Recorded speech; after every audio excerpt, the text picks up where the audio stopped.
அனைவருக்கும் வணக்கம். நான் உங்கள் சதீஷ்குமார் குருசாமி.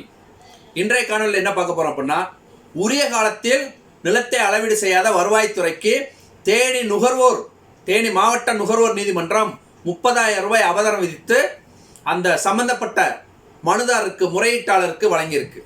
உண்மையிலே வரவேற்கத்தக்க தீர்ப்பு தான்.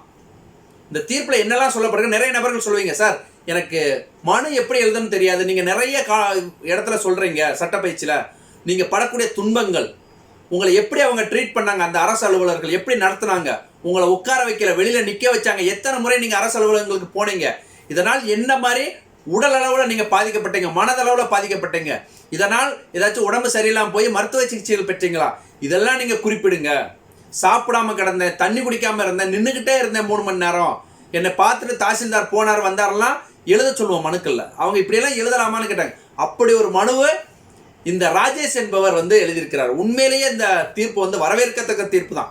இந்த தீர்ப்பு சொல்லப்பட்டாலும் அந்த ராஜேஷ் என்பவர் இந்த மனுவில் அந்த வழக்கில் குறிப்பிடப்பட்டிருக்க பார்க்கும்போது உண்மையிலே அவர் எந்த அளவுக்கு கஷ்டப்பட்டிருப்பார் என்பதை தெள்ள தெளிவாக நம்மளால் பார்க்க முடியுது.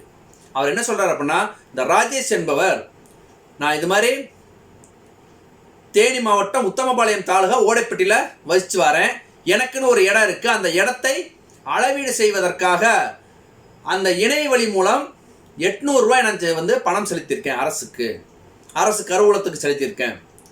இதை செலுத்திட்டு என்னுடைய நிலத்தை அளவீடு செய்ய சொல்லி செலுத்தியிருக்கேன். செலுத்திட்டு அந்த செல்லான் மற்றும் என்னுடைய அந்த ஆதார் கார்டு, என்னுடைய பட்டா எல்லாம் இணைச்சு நான் அந்த உத்தமபாளையம் தாசில்தாருக்கு நான் ஒரு ரெஜிஸ்டர் தபால் அனுப்பினேன். அதை அவர் பெற்றுக்கொண்டிருக்கணும், அக்னாலஜ்மெண்ட்டு என்கிட்ட இருக்கு. இதெல்லாம் அவர் பெற்றுக்கிட்டாரு. ஆனால் உரிய காலத்தில் அளவீடு செய்யலை. நான் அளவீடு செய்யலைன்னு சொல்லி அவரை போய் நான் கேட்குறேன், எந்த விதமான பதிலும் இல்லை. இதனால் நான் என்ன செய்கிறேன் அப்படின்னா, தேனி மாவட்ட முதன்மை நீதிமன்றத்துக்கு ஒரு பெட்டிஷன் அனுப்புகிறேன். ஏன்னா எல்லாத்துக்கும் நான் அனுப்பிட்டேன், யாருமே அதுக்கு செவி சாய்க்கலை, என்னுடைய மனு மீது நடவடிக்கை எடுக்கலை, உரிய முறையில் அவங்க விசாரணையும் செய்யலை, ரெண்டாவது அதை அளவீடும் செய்யலை. அதனால் நான் என்ன பண்ணுறேன், முதன்மை நீதிமன்றத்துக்கு ஒரு பெட்டிஷன் அனுப்புகிறேன். அதை அந்த நீதிபதிகள் என்ன பண்ணுறாங்கன்னா மாவட்ட ஆட்சியருக்கு ஃபார்வர்ட் பண்ணுறாங்க. இது மாதிரி ஒரு செயல்முறை ஆணை நம்பர் போட்டு ஃபார்வர்ட் பண்ணுறாங்க. அவங்க என்ன பண்ணுறாங்க, எனக்கு ஒரு கடிதம் அனுப்புகிறாங்க, இதை உடனடியாக நிறைவேற்றணும்னு சொல்லி அந்த தாசில்தாருக்கும் அந்த வட்ட துணை ஆய்வாளருக்கும் கடிதம் அனுப்பப்படுது. அந்த கடிதத்தில் என்ன பண்ணுறாங்கன்னா, அந்த கடித எண் குறிப்பிட்டிருக்காங்க, நாள் குறிப்பிடலை, நாள் குறிப்பிடாமே கடிதம் அனுப்பப்படுது. அவங்க கையெழுத்தில் மட்டும்தான் நாள் போட்டிருக்கிறாங்க. இந்த மாதிரி கடித எண் கடித எண் பக்கத்தில் நாள் குறிப்பிடாமலே கடிதம் அனுப்பியிருக்காங்க. ஆனால் அதற்கும் இவர்கள் எந்த விதமான நடவடிக்கை எடுக்கலை. அதுக்கப்புறம் நான் என்ன பண்ணுறேன், திரும்பியும் மீண்டும் இது மாதிரி நீங்கள் கடிதம் அனுப்புனீங்க, என்னுடைய நிலத்தை அளவீடு செய்ய சொல்லி, அதுக்கு எந்த விதமான அளவீடு நடக்கலன்னு சொல்லி திரும்ப நான் மீண்டும் அந்த பிரின்சிபல் டிஸ்ட்ரிக்ட் ஜட்ஜுக்கு ஒரு கடிதம் அனுப்புகிறேன். 2வது முறையாக மாவட்ட நீதிமன்ற நீதிபதிக்கு அனுப்புகிறேன். அவர் மீண்டும் ஒரு கடிதம் அனுப்புகிறாரு, மீண்டும் இதை நீங்கள் அளவீடு செய்யுங்க உரிய காலத்தில்னு. அப்பையும் அவர்கள் என் நிலத்தை அளவீடு செய்யலை. இதனால் மிகுந்த மன உளைச்சலுக்கு ஏற்படுத்துது. பெரிய லெவலில் நான் பாதிக்கப்படுறேன். இது சம்மந்தமாக நான் ஆர்டிஐ போட்டு தகவல்கள் கேட்குறேன். கேட்டதுக்கு எனக்கு உரிய பதில்கள் கிடைக்கப்பெறலை அப்படின்னு சொல்லி அந்த பிராதில் சொல்லியிருக்கிறார். சொல்லிட்டு அவர் என்ன சொல்கிறாருன்னா, நான் இது மாதிரி மனுக்கள் கொடுத்ததுனால அவர் என்னை விசாரணை கூப்பிட்றாரு. யார் கூப்பிட்றாரு, அந்த நில அளவை பிரிவு இருக்கு பார்த்தீங்களா, நில அளவை பதிவேடுகள் துறையோடைய உதவி இயக்குனர் எனக்கு விசாரணை கூப்பிட்றாரு.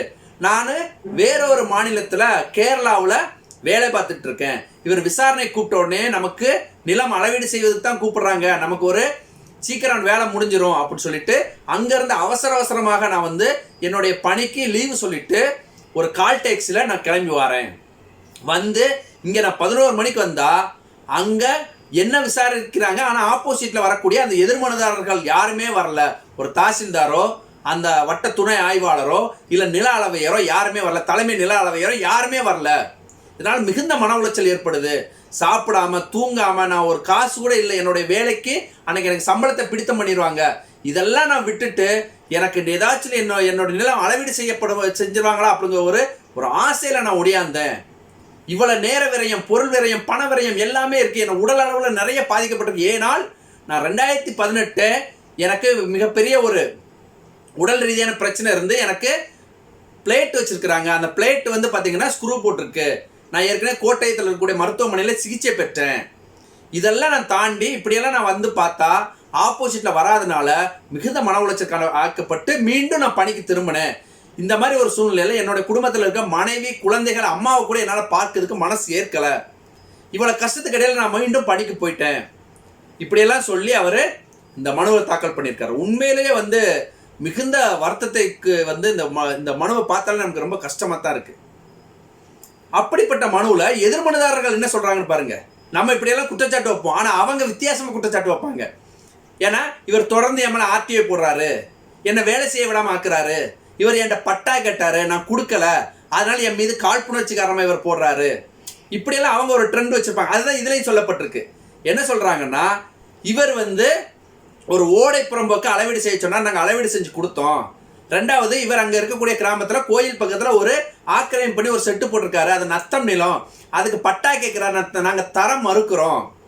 அதனால் எங்கள் மீது இவர் காழ்ப்புணர்ச்சி காரணமாக எங்கள் மீது இந்த மாதிரி வழக்கு தொடுக்கிறாரு. இதையும் தாண்டி இந்த உயர்நீதிமன்ற தீர்ப்பின்படி 90 நாளுக்குள்ள அளவீடு செய்யணும். அதுக்காக நாங்கள் இவர் அளவீடு செய்வதற்காக இவர் அருகில் இருக்கக்கூடிய நில உரிமையாளர்களுக்கெல்லாம் நாங்கள் நோட்டீஸ் கொடுத்தோம். இவர் கொடுக்க போகும்போது இவர் ஊரில் இல்லை, இவர் வீட்டிலே இல்லை, அதனால கொடுக்க முடியலை, அதனால எங்களால் அளவீடு செய்ய முடியலைன்னு பதில் தாக்கல் பண்ணுறாங்க.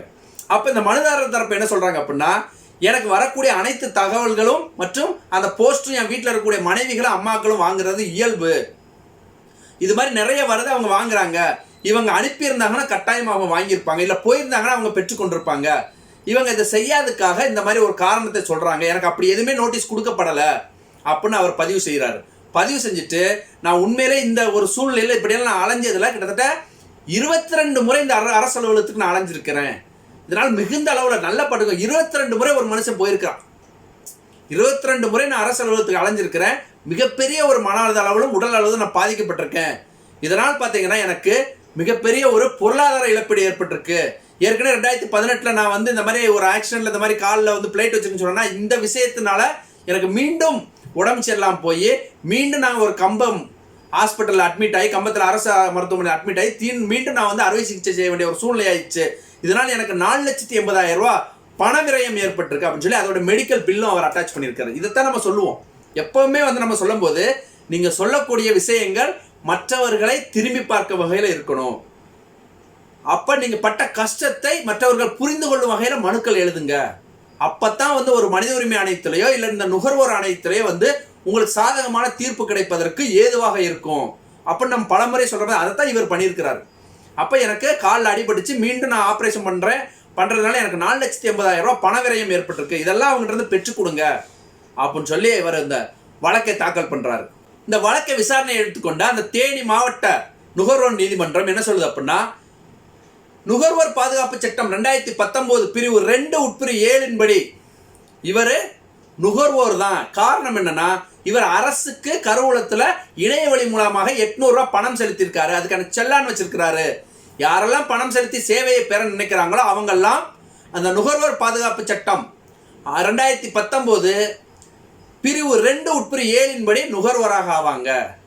இதை பிரிவு 1 உட்பிரிவு 4 தீர்மானம் பண்ணுது. ஆகையால் இவர் வழக்கு விசாரணைக்கு எடுத்துக்கொள்ளக்கூடிய வழக்கு தான் அப்படின்னு இந்த விஷயத்தை சொல்லிட்டு, இனி ஒரு விஷயத்தை அது சொல்லுது பாருங்க. சூப்பரான ஒரு தீர்ப்பை இதில் மேற்கோள் காட்டி இதில் தீர்ப்பு வழங்கியிருக்கிறாங்க. உண்மையிலே அது வரவேற்கத்தக்க தீர்ப்பு தான். இனி வரும் காலங்களில் நிறைய நபர்கள் மனு எழுதுனீங்கன்னா இந்த தீர்ப்பில் சொல்லப்பட்ட அந்த வார்த்தைகளை நீங்கள் கட்டாயமாக பயன்படுத்தி மனு எழுதுங்க. 1993 மாண்புமிகு உச்ச நீதிமன்றம் லக்னோ டெவலப்மெண்ட் அத்தாரிட்டி என்ற கேஸில் சூப்பராக சொல்லியிருக்கு.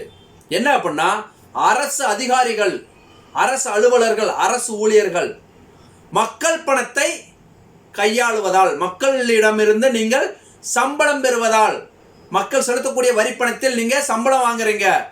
அப்படி இருக்கக்கூடிய சூழ்நிலையில் நீங்கள் தனியார் நிறுவனங்களில் வேலை செய்கிற அலுவலர்களை விட, அதிகாரிகளை விட நீங்கள் பொறுப்பாக நடந்து கொள்ளணும். பொறுப்பு இல்லாமல் நீங்கள் நடக்கக்கூடாது. நல்லா கேட்டுக்கோங்க. நீங்கள் மக்கள்கிட்ட இருந்து தான் பணம் வாங்குறீங்க. நீங்கள் எஜமானர்கள் அல்ல, மக்கள் தான் எஜமானர்கள். அப்படி இருக்கக்கூடிய மக்கள்கிட்ட இருந்து பணம் வாங்கக்கூடிய நீங்கள் மக்களுக்கு சேவை செய்வதில், மக்களுக்கு தேவையான விஷயத்தை நிறைவேற்றுவதில் தனியார் நிறுவனங்கள் கொடுக்கக்கூடிய அந்த சேவையை விட அவர்கள் அந்த நம்ம கேட்கக்கூடியதை எப்படி விரைந்து அவர்கள் நிறைவேற்றுவார்களோ அதை விட இந்த அரசு அலுவலர்கள் நீங்கள் விரைந்து நிறைவேற்றணும் அவங்களுக்கு தேவையான சேவையை நீங்க ஆற்றணும். அப்படி செய்யாது மிகப்பெரிய ஒரு குற்றம். நீங்க ஏன்னா மக்கள்கிட்ட இருந்து சம்பளம் வாங்குறீங்க அப்படின்னு சொல்லியிருக்க அந்த வழக்குல, அந்த வழக்கை இந்த தீர்ப்புல மேற்கோள் காட்டியிருக்கிறாங்க. அவங்க என்ன சொல்றாங்கன்னா, 4,80,000 மெடிக்கல் செலவு கேட்கறீங்கல்ல, இது 2018 இருந்தே உங்களுக்கு இந்த பிரச்சனை இருக்கு, ஆகையால் அதை தர முடியாது. அதை தவிர்த்து உங்களுக்கு ஏற்பட்ட மன உளைச்சலுக்கு 20,000 ரூபாய் நஷ்டேடு கொடுக்கணும். கட்டாயமாக உங்களுக்கு மன உளைச்சல் ஏற்பட்டிருக்கு, ஆகையால் உங்களுக்கு 20,000 ரூபாய் நஷ்டேடும். இந்த வழக்கை நடத்துவதற்கு 10,000 ரூபாயை சேர்த்து 30,000 ரூபாய் நாங்கள் கொடுக்க சொல்றோம் அப்படின்னு சொல்லி இந்த வழக்கில் 30,000 ரூபாய் நஷ்டேடு கொடுக்க சொல்லி இந்த வழக்கு தீர்ப்பு வழங்கப்பட்டிருக்கு. உண்மையிலே வரவேற்கத்தக்க தீர்ப்பு தான். இனி வருங்காலங்களில் நிறைய நபர்கள் நீங்கள் நீதிமன்றம் அங்கங்கே நாடுவதை தாண்டி நீங்கள் இப்போ உயர்நீதிமன்றம் நீங்கள் போகிறீங்க அப்படின்னா, நீங்கள் வழக்கறிஞர் காசு கொடுத்து நீங்கள் செலவு பண்ணி போகணும். அதில் உங்களுக்கு எந்த விதமான ஒரு பிரதிபலனும் இருக்காது. ஆனால் நீங்கள் நுகர்வோர் ஆணையங்களையும் நுகர்வோர் நீதிமன்றங்கள் நாடும் பட்சத்தில் நீங்கள் இந்த மாதிரி ஒரு நஷ்டேடு பெற்றுக்கிறலாம். இதில் அந்த கொடுக்கக்கூடிய வழக்கு செலவை உங்கள் வழக்கறிஞருக்கு நீங்கள் கொடுத்தது போக உங்களுக்கு ஏற்பட்ட மன உளைச்சலுக்காக கிடைக்கக்கூடிய 20,000 30,000 ரூபாயை நீங்கள் உண்மையிலே வச்சுக்கலாம். இது அந்த அரசு அலுவலர்களுக்கு ஒரு தண்டனையாகவே இருக்கும். அவர்களுடைய எஸ்ஆர் புக்கில் எழுதுக்கு ஒரு ஏதுவாக இருக்கும். அவர்கள் துறை ரீதியாக நடவடிக்கை எடுக்க வைப்பதற்கும் ஒரு ஏதுவாக இருக்கும். இது ஒரு சேவை குறைபாடு தான். ஆகையால் இனி வரும் காலங்களில் நீங்கள் நுகர்வோர் நீதிமன்றங்களை நாடணும் என்று நான் கேட்டுக்கிறேன். இனி வரும் காலங்களில் இந்த மாதிரி பட்டா மாறுதல்கள், இந்த மாதிரி ஏதாச்சும் அரசு அலுவலகத்திலிருந்து பணம் கட்டி பெறக்கூடிய சேவைகளை சரியான நேரத்தில் செய்யலை அப்படின்னா அது சேவை குறைபாடாக கருதி நீங்கள் நுகர்வோர் ஆணையத்தை நாடுங்க. அதுக்கான தீர்ப்புகள் நீங்கள் வாங்கி அந்த நபருக்கு, அந்த அரசு அலுவலர்களுக்கு அதை எஸ்ஆர் புக்கில் என்ட்ரி பண்ணி வைப்பதற்காக நீங்கள் கட்டாயமாக மனு அளிக்கலாம். மீண்டும் இதுபோல் ஒரு காணொலியில் சந்திப்போம். நான் உங்கள் சதீஷ்குமார் குருசாமி. நன்றி.